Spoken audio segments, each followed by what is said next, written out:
This tutorial will show you how to spell check in Word, which is unquestionably one of the most useful features of the program.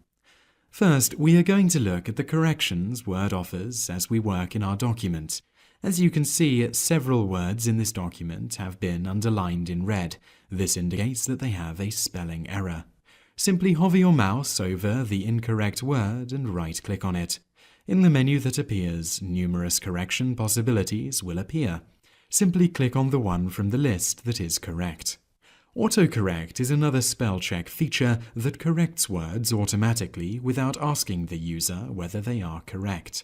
Almost always, Word is 100% certain before making an autocorrection.